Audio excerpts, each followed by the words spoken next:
Bonjour, chers auditeurs de Radio Espérance. Aujourd'hui, nous allons nous rendre avec Sainte Faustine à Vilnius, comme je vous ai dit la dernière fois, et parcourir les endroits où Sainte Faustine a reçu tant de révélations. Sainte Faustine voulait accomplir la volonté de Dieu. Après avoir prononcé les vœux perpétuels, la mère générale lui a demandé où elle voulait être affectée, et Sainte Faustine a répondu: Je veux voir la volonté de Dieu à l'état pur. Où vous m'ordonnerez d'aller, très chère mère, là je saurai que c'est la pure volonté de Dieu, sans aucune addition de ma part. Alors la mère générale va l'envoyer à Vilnius et elle y restera 3 ans. Nous sommes heureux d'accueillir aujourd'hui le père Jean-Emmanuel de la communauté de Saint-Jean pour partir avec lui à Vilnius. Bonjour père. Bonjour, chers auditeurs de Radio Espérance. Vous avez été supérieur de frères de Saint-Jean à Vilnius pendant quelques années. Vous connaissez bien Vilnius et vous avez été touché, je crois, par le message de la miséricorde divine, même avant d'aller à Vilnius.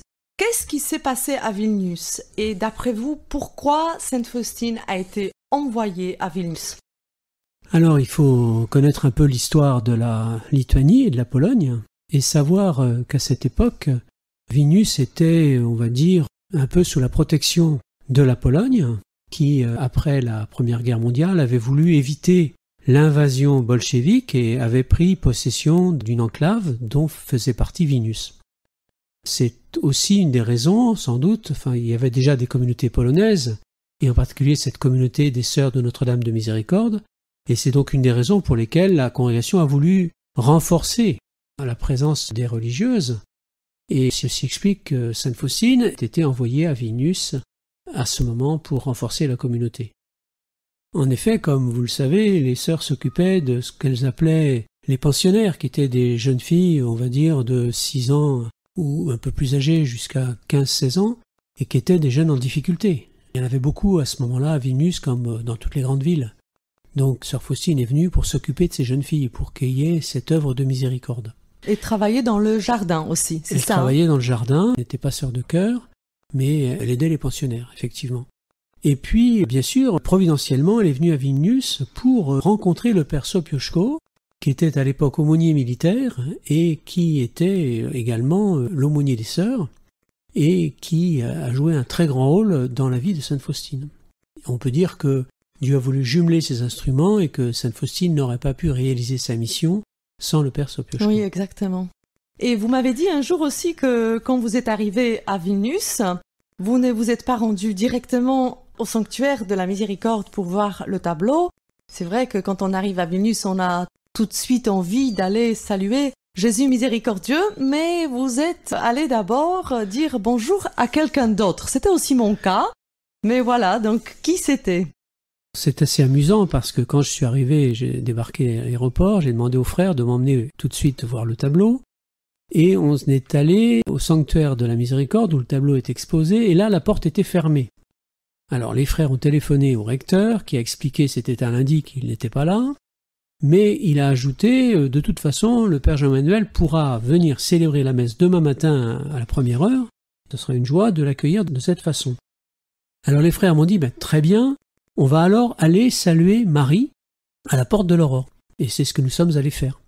Nous sommes allés prier devant l'icône de la Vierge, Notre-Dame de la porte de l'Aurore, et là, juste après, les frères m'ont dit, tu vois, Jésus est un bon fils, il aime que l'on vienne d'abord saluer sa mère avant de le saluer.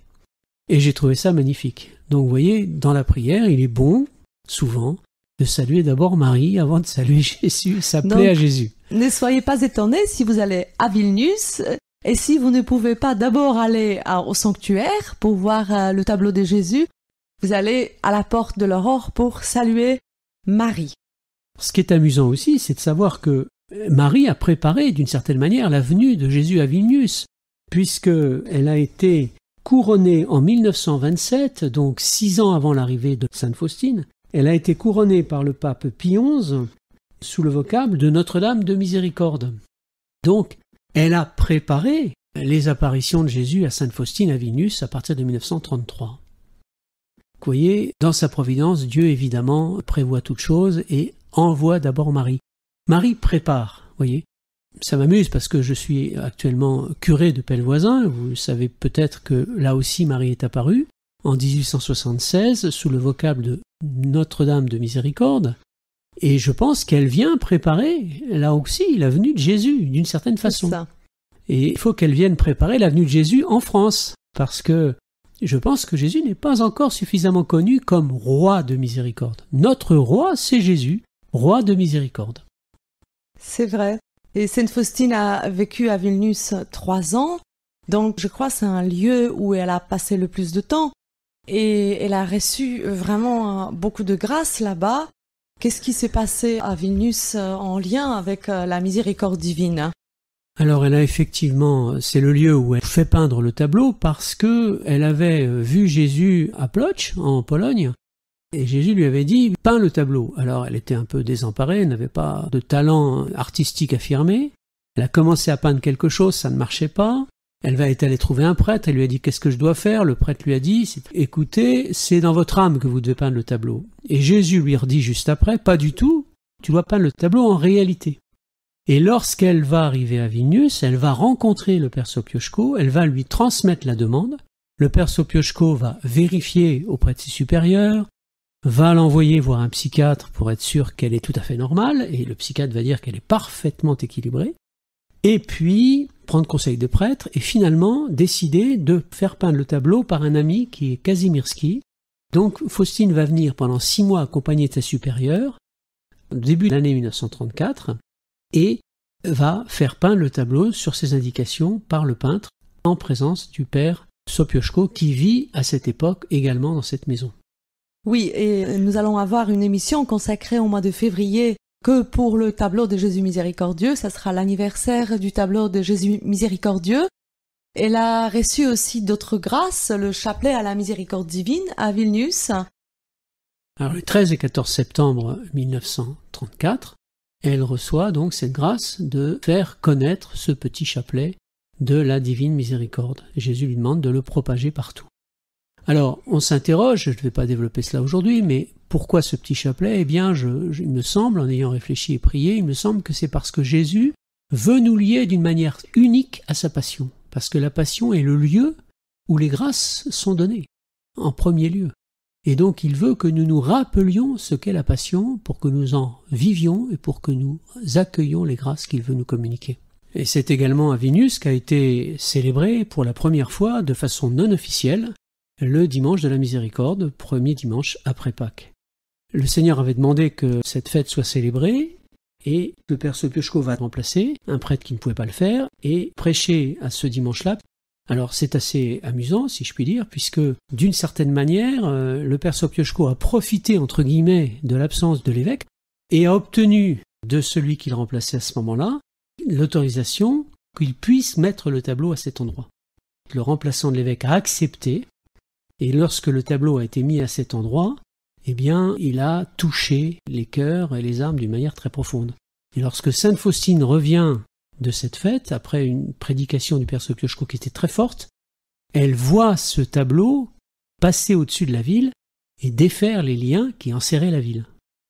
Ça montrait la puissance de la miséricorde qui vient libérer les âmes de la peur et du péché. Et donc c'est ce tableau qui enfin a pu être vénéré. Jésus a demandé tellement que ce tableau soit vénéré publiquement le dimanche de la miséricorde. Mais vous qui avez vécu à Vilnius, qui aimez beaucoup Vilnius, vous y retournez souvent, est-ce que vous savez pourquoi le Seigneur l'a envoyé justement là-bas? Pourquoi le père Sopioszko était là-bas? Il y a peut-être quelque chose en lien vraiment avec la miséricorde, avec la misère de l'homme. Qu'est-ce que vous pouvez nous dire? J'ai beaucoup creusé cette question, évidemment, j'étais intéressé et étonné d'ailleurs, à me dire pourquoi la Lituanie. Alors, il faut quand même se rappeler que la Lituanie, c'est la petite sœur, la petite benjamine de l'Église en Europe. C'est la dernière nation qui a été évangélisée. Et donc, il y a toujours une tendresse particulière du Seigneur pour les petites benjamines. D'autre part, c'est un pays qui a énormément souffert, qui a été sans cesse envahi, qui a vu sa langue interdite, qui a été occupé par des armées de tout type. Et finalement, c'est Jean-Paul II qui nous donne un peu la clé dans son livre, qui est comme son héritage, et qui s'appelle Mémoire et identité. Je vous invite à le lire ou à le relire. Il nous dit « Les révélations de sœur Faustine centrées sur le mystère de la divine miséricorde se réfèrent à la période qui précède la Seconde Guerre mondiale. C'est précisément l'époque où naquirent et se développèrent les idéologies du mal que furent le nazisme et le communisme. Sœur Faustine devint celle qui diffusa l'annonce selon laquelle l'unique vérité capable de contrebalancer le mal de ces idéologies est le fait que Dieu est miséricorde. C'était la vérité du Christ miséricordieux. » Alors vous voyez, Dieu donne toujours le remède avant que le mal n'arrive. C'est comme à Fatima. À Fatima, Marie parle de cette consécration à son cœur immaculé avant que la Russie ne répande ses erreurs. C'est juste avant la révolution de 1917. Eh bien, Jésus donne la miséricorde avant que le nazisme ne finisse de répandre cette effroyable terreur et avant que le communisme ne continue de le faire d'une autre manière dans les mêmes pays. Et Vénus a souffert des deux, a souffert du nazisme et du communisme. Alors, la miséricorde est une réponse par anticipation. Et je pense que nous avons à en tenir compte parce que si ce message de la miséricorde nous est donné aujourd'hui aussi en Europe, c'est pour nous aider, nous fortifier, pour que nous sachions trouver la réponse auprès de Jésus avant tout ce qui peut arriver dans nos propres vies ou ailleurs. Mais il faut vivre de la miséricorde, c'est très important. Oui, vous avez fait, Père, d'ailleurs une brochure un peu pour faire connaître les lieux où Sainte Faustine a vécu. La brochure qui est un parcours de Vilnius avec la neuvaine à la miséricorde divine. Et dans cette brochure, j'ai été très frappée par ça. Vous appelez Vilnius ville crucifiée. Oui, c'est une ville où il y a comme deux Golgotha, si je puis dire. C'est très, très étonnant. Qui sont marqués par le nazisme et le communisme. Il y a Panéré, qui est un lieu où les Juifs et d'autres, des soldats polonais, des prêtres et puis des résistants lituaniens, ont été massacrés. 100 000, je crois. 100 000, oui, tout à fait. C'est un lieu très, très étonnant, très, très prenant. Et il y a un petit musée qui est tenu par la communauté juive de Vilnius, ou du moins ce qu'il en reste, qui explique tout cela. Alors il y a Panéré pour le nazisme, et puis dans la ville, il y a ce qu'ils appellent le musée du KGB, qui est en fait le lieu où les gens étaient torturés, et ce lieu a été conservé strictement à l'identique. J'ai eu la grâce à Vilnius de rencontrer plusieurs fois quelqu'un que les Français connaissent encore un peu, qui s'appelle Niolé Sadunaitis, et qui a passé 8 mois dans cette prison du KGB. Elle nous racontait tout ce qui se passait. Il faut savoir que elle a été mise à l'isolement parce qu'elle était la femme la plus dangereuse de l'Union soviétique à un certain moment, considérée comme telle par les communistes, et elle a été mise dans une cellule dont les murs étaient recouverts avec des plaques radioactives. Et donc elle a eu son dos totalement détruit. Et quelques années plus tard, elle a été miraculeusement guérie par Jean-Paul II, qui l'a fait appeler quand il était à Saint-Jacques-de-Compostelle pour les JMJ. Niolé à ce moment-là se trouvait à Paris. Et un jour, elle reçoit un coup de téléphone, ou plutôt les Français qui l'accueillaient, en disant « Le pape veut voir Niolé, qu'elle vienne immédiatement à Saint-Jacques ». Alors Niolé est partie, elle est arrivée au séminaire, le pape logeait au grand séminaire, et lorsque le pape a appris que Niolé était là, il est descendu les escaliers pour la saluer, et quand il l'a vue, il l'a prise dans ses bras, et il lui dit « Ah, Niolé, il se connaissait un petit peu ». En tout cas, le pape avait lu ses ouvrages, et elle a senti une chaleur, et elle a été guérie. J'imagine que quand Jean-Paul II est venu à Vilnius en 1993, je crois, au mois de septembre, elle a dû saluer le pape. Bien sûr. Elle a peut-être même servi de traductrice. Oui, elle l'a rencontré, et elle parle un petit peu français, et puis polonais, bien sûr. C'est ça. Oui, dans cette visite, ce que je trouvais très émouvant, c'est que le pape est allé prier à la porte de l'Aurore, où il a prié la Mère de Miséricorde, Notre-Dame de Miséricorde, et aussi, bien sûr, il a prié devant ce tableau de Jésus miséricordieux.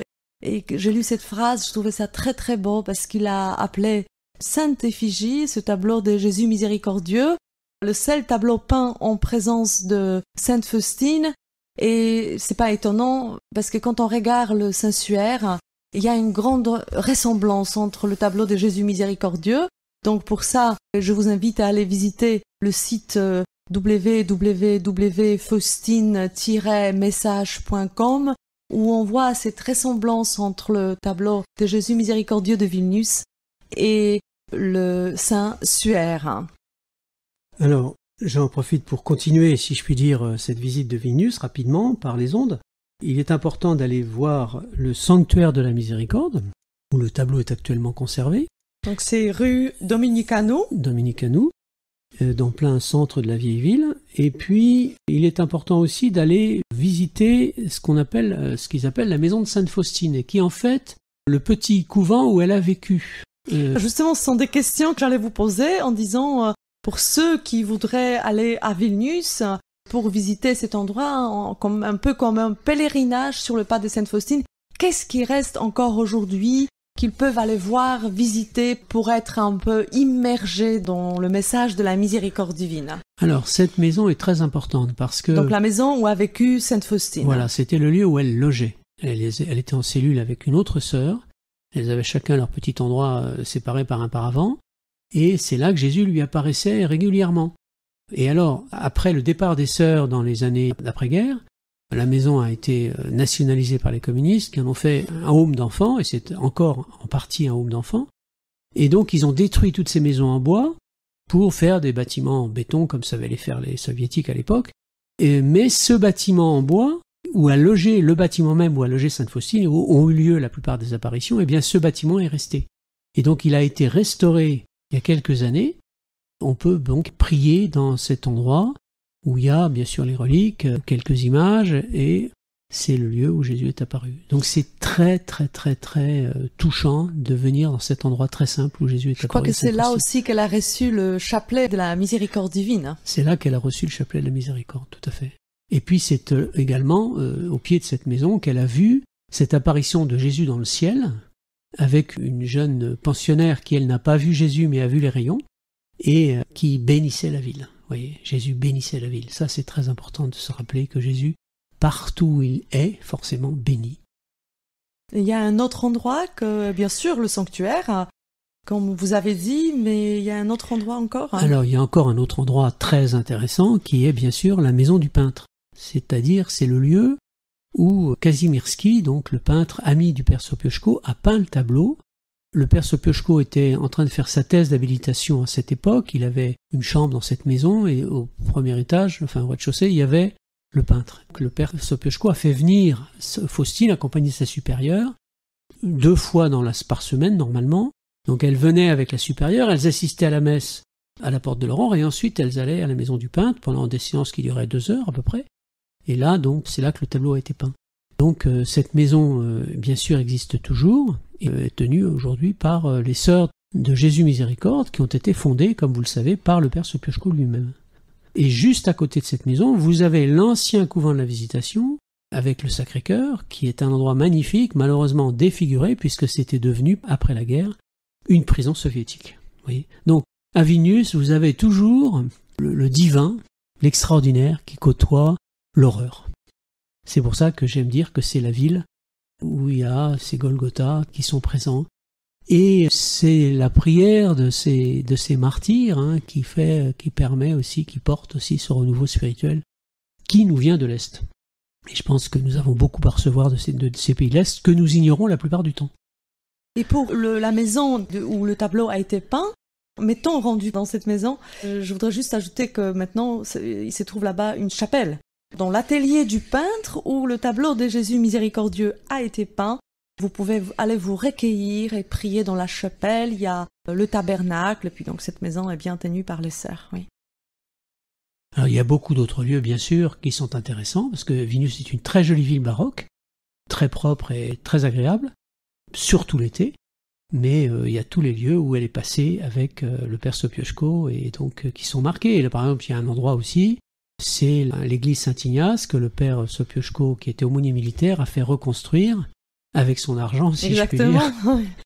Il y a aussi un cimetière extraordinaire qui est le cimetière d'Antakalno, qui est un cimetière militaire où le père Sopioszko aimait venir prier parce que quand il réparait ses églises, il fallait qu'il trouve un endroit pour célébrer. Donc il allait célébrer au milieu des tombes polonaises, parce qu'il y avait une partie qui était pour les Polonais. Et puis vous avez dans ce cimetière des grognards de Napoléon, vous avez la tombe d'un soldat allemand qui a refusé de participer au génocide. Vous avez des tombes musulmanes également, parce que les musulmans avaient lutté avec l'Allemagne contre la Russie pendant la Première Guerre. Vous avez les tombes des dignitaires communistes, avec des croix maintenant, parce que dans certaines tombes, les épouses ont été enterrées, ou les enfants, et ils se sont convertis. Donc vous avez la croix au milieu des tombes communistes, c'est très extraordinaire. Enfin, voilà, il y a tous ces lieux qui sont passionnants et qu'il faut visiter si vous allez à Vilnius. Je crois que les frères de Saint-Jean ont une maison pour accueillir des pèlerins. Nous avons une maison pour accueillir des pèlerins qui peut accueillir une vingtaine de pèlerins dans les conditions de pèlerinage, que c'est pas de très grand confort, mais c'est quand même agréable. Et cette maison se trouve pas très loin de la maison où a vécu Sainte Faustine. À 300 mètres, oui. 300 mètres de la maison de Sainte Faustine et tout près du cimetière, tout près également d'une très belle église, qui est l'église Saint-Pierre-Saint-Paul, qui est une église baroque où Sainte Faustine aimait venir prier de temps en temps. Merci Père Jean-Emmanuel d'avoir partagé vos connaissances de Vilnius. On voit que vous connaissez bien cette ville, qu'elle vous a vraiment beaucoup touché. Je crois que vous y retournez bientôt. Je suppose aussi que la communauté des Frères de Saint-Jean organise des pèlerinages à Vilnius. Je crois la communauté qui est en Belgique. Oui, à Banneux. À Banneux, la communauté à Banneux. Donc si vous voulez, vous pouvez prendre contact avec cette communauté. Ça peut être en effet une bonne idée en cette année 2014 qui a bien commencé sous les rayons de la miséricorde, de faire un pèlerinage à Vilnius et de visiter Vilnius, comme dit le Père Jean-Emmanuel, ville de miséricorde, d'autant plus que cette année nous fêtons les 80 ans de la réalisation du tableau de Jésus miséricordieux qui a été peint en 1934 et c'est le seul tableau de Jésus miséricordieux peint en présence de Sainte Faustine. Voilà, il ne me reste qu'à vous dire au revoir et à la semaine prochaine. Nous allons parler la semaine prochaine de la rencontre de Sainte Faustine avec le Père Michel Sopoćko. Et ce sera en même temps pour nous une occasion de voir combien nos prêtres sont importants, combien nous en avons besoin et combien ils ont besoin de notre prière. Cher Père, merci beaucoup. Merci. Et à la semaine prochaine. Que le Seigneur vous bénisse dans sa grande miséricorde. Prêtre,